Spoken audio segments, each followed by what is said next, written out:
Hello students, this is the first video for solid state और इसमें हम कुछ जनरल टर्म्स के बारे में पढ़ेंगे, जनरल डेफिनेशंस के बारे में पढ़ेंगे। फर्स्ट ऑफ ऑल हमें पता है there are 3 states of matter. तो मैटर की कितनी स्टेट होती हैं? 3 स्टेट्स होती हैं, solid, liquid and third is gaseous state. तो क्लास 12th में हम केवल सॉलिड स्टेट के बारे में पढ़ेंगे और जो लिक्विड स्टेट और गैसियस स्टेट है, इन दोनों स्टेट्स को हम 11th क्लास में पढ़ चुके हैं।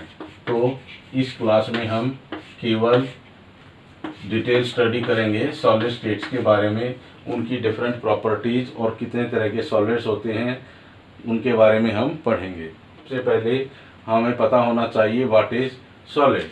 तो solid is that state of matter having. तो सॉलिड वो स्टेट होगी किसी मैटर की जिसकी होगी फिक्स्ड शेप, फिक्स्ड उसका वॉल्यूम होगा, हाई मेल्टिंग पॉइंट होगा, सॉलिड्स की होगी रिजिडिटी, सॉलिड्स होंगे नॉन कंप्रेसिबल। तो ये सभी प्रॉपर्टीज अगर हमें किसी मैटर में देखने को मिलती है, वो मैटर की स्टेट होगी सॉलिड।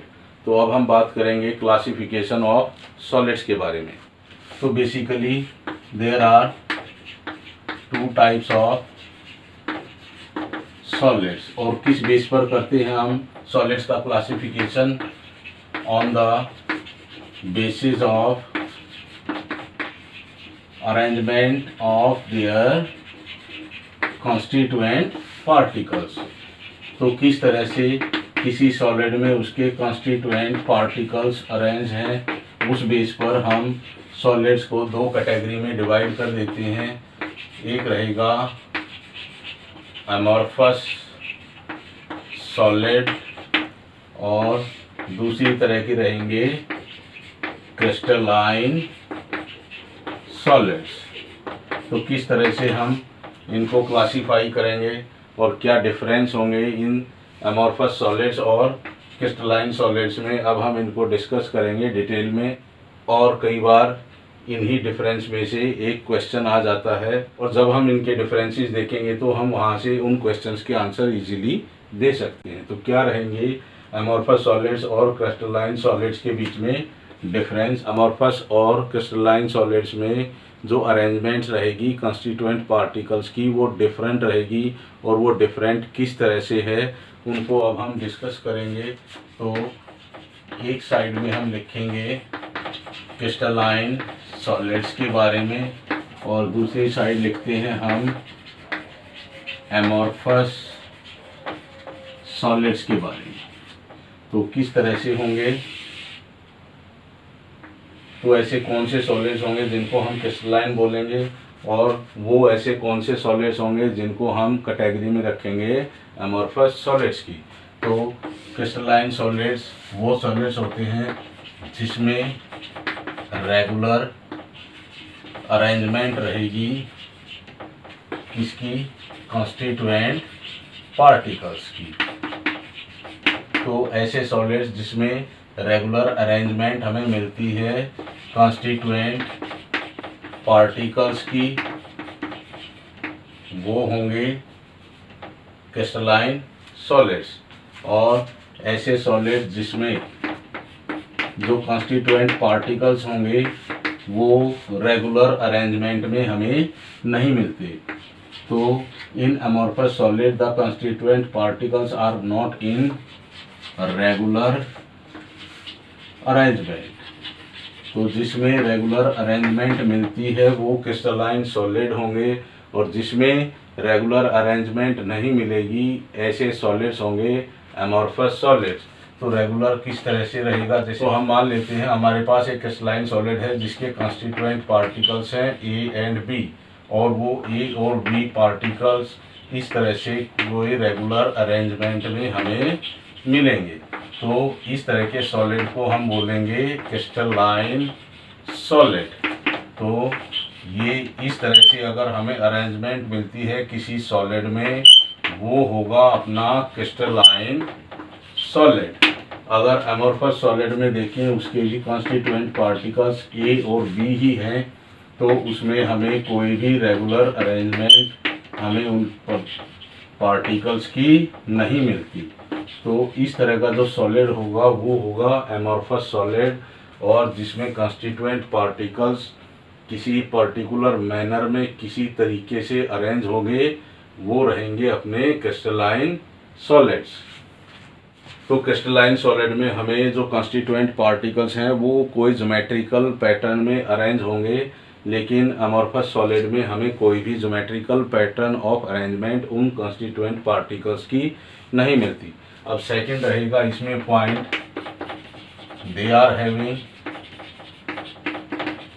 Sharp melting point. जो क्रिस्टलाइन सॉलिड्स होंगे उनका शार्प मेल्टिंग पॉइंट होगा। They do not have sharp melting point, but they melts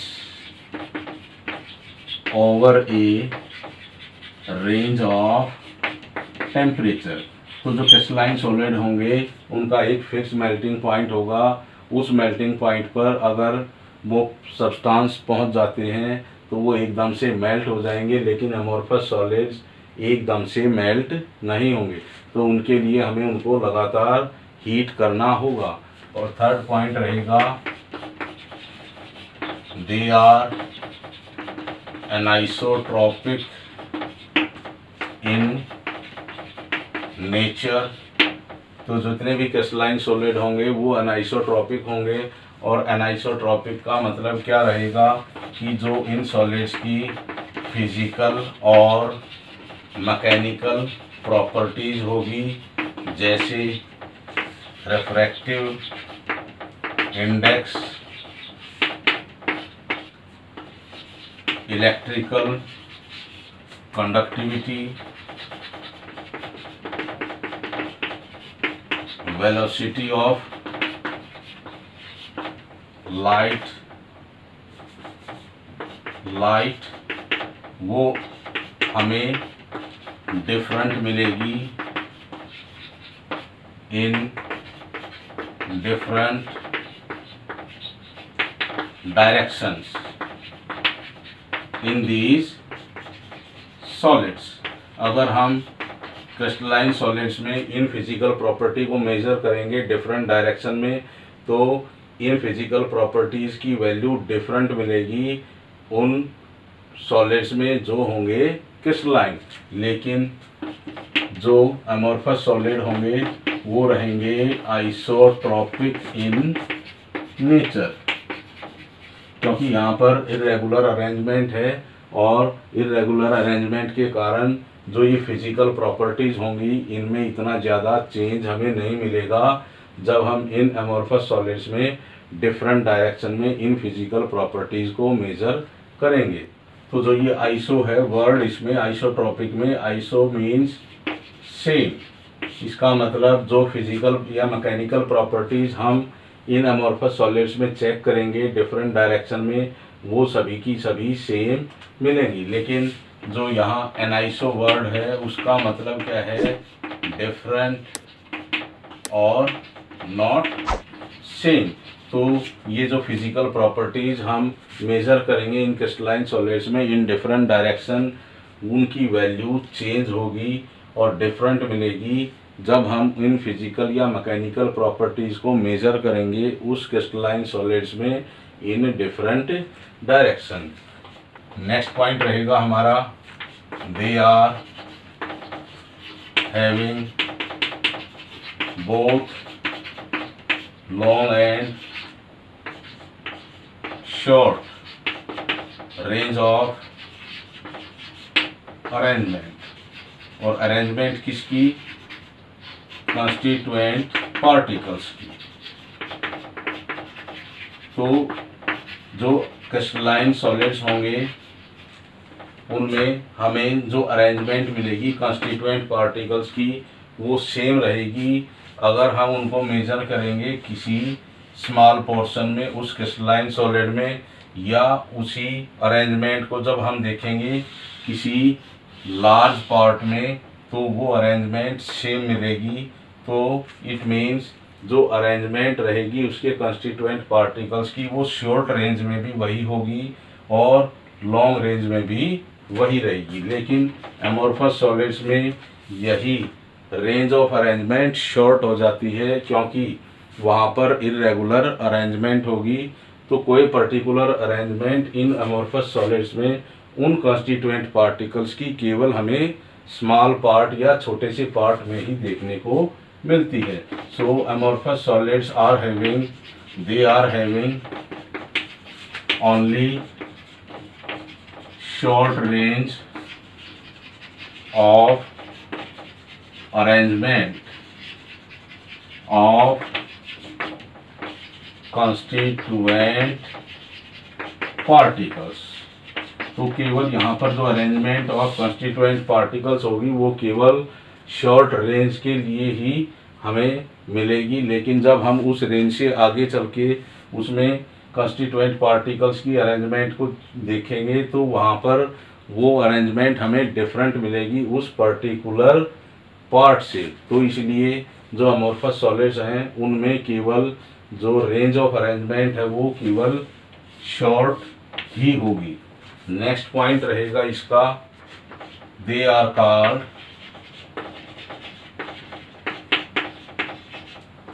true solids.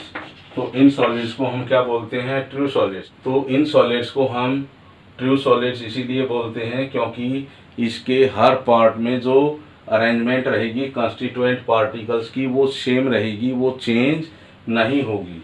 लेकिन जो अमोर्फस सॉलिड्स होंगे they are called pseudo solids. Pseudo solids means false solids, क्योंकि यहाँ पर अरेंजमेंट चेंज होती रहती है जब हम एक पार्ट से दूसरे पार्ट में मूव करेंगे किसी अमोर्फस सॉलिड में।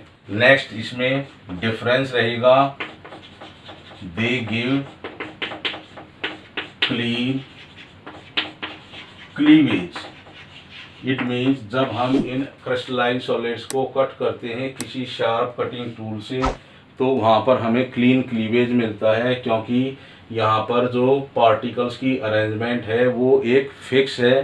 फिक्स अरेंजमेंट होने के कारण हमें वहाँ पर क्लीन क्लीवेज मिलेगा। लेकिन एमोर्फस सॉलिड्स में जो इरेगुलर अरेंजमेंट होगी तो हमें उन सॉलिड्स में क्लीन क्लीवेज नहीं मिलेगा, वहाँ मिलेगा हमें इरेगुलर क्लीवेज। तो ये हमने डिफरेंस देखे हैं एमोर्फस और क्रिस्टलाइन सॉलिड्स के बीच में। तो यहाँ मेन कई बार पूछ लेते हैं क्वेश्चन आइसोट्रॉपी और एनाइसोट्रॉपी के बारे में। What do you mean by isotropy and anisotropy? तो उसके लिए हमें आंसर यही देना पड़ेगा। आइसोट्रॉपी के लिए इफ़ द फिजिकल प्रॉपर्टीज और mechanical properties of a solid remains same in all direction, then that solid is having the property isotropy। अगर वही फिजिकल या मैकेनिकल प्रॉपर्टीज किसी सॉलिड में चेंज हो जाती हैं तो वो सॉलिड शो करेगा एनाइसोट्रॉपी। तो क्या एग्जांपल्स रहेंगे क्रिस्टलाइन सॉलिड्स के? क्रिस्टलाइन सॉलिड्स के जो एग्जांपल होंगे वो रहेंगे ऑल एलिमेंट्स एंड कंपाउंड्स। तो जितने भी एलिमेंट्स या कंपाउंड्स हैं वो सभी क्रिस्टलाइन सॉलिड होंगे, लेकिन उन एलिमेंट्स या कंपाउंड्स का सॉलिड स्टेट में होना ज़रूरी है। इसी तरह से जो अमोर्फस सॉलिड्स के जो एग्जांपल होंगे वो क्या क्या हो सकते हैं? वो होंगे ग्लास, प्लास्टिक्स,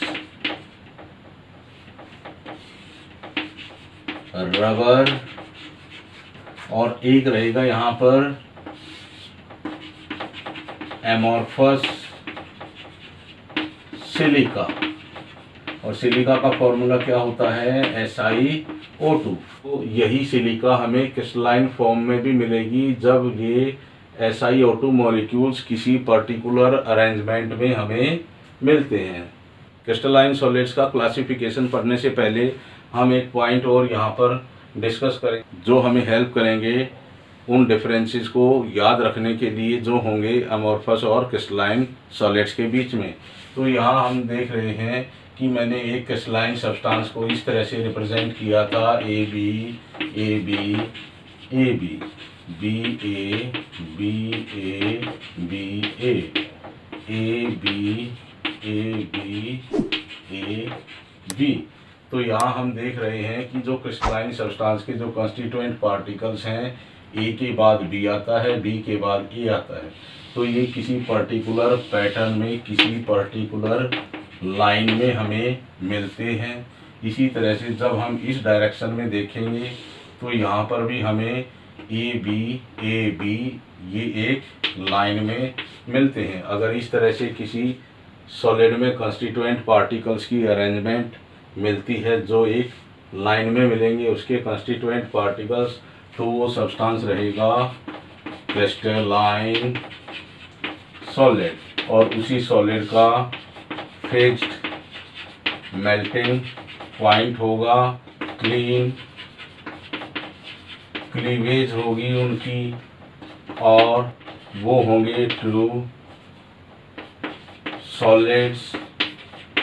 तो इस तरह की प्रॉपर्टीज़ हम याद रख सकते हैं इन क्रिस्टलाइन सब्सटेंसेस के लिए, लेकिन वो अमोर्फस सॉलिड्स में इससे डिफरेंट प्रॉपर्टीज़, इससे अपोजिट हमें मिलेगी। वहाँ पर क्लीन क्लीवेज नहीं मिलेगा, फिक्स्ड मेल्टिंग पॉइंट नहीं मिलेगा, वो ट्रू सॉलिड्स नहीं होंगे। तो इस तरह से हम याद रख सकते हैं differences between crystalline and amorphous solids, क्योंकि अमोर्फस सॉलिड्स में जो कंस्टिट्यूएंट पार्टिकल्स हैं वो किसी पर्टिकुलर लाइन में अरेंजमेंट उनकी हमें नहीं मिलती, वो मिलती है हमें रैंडम अरेंजमेंट।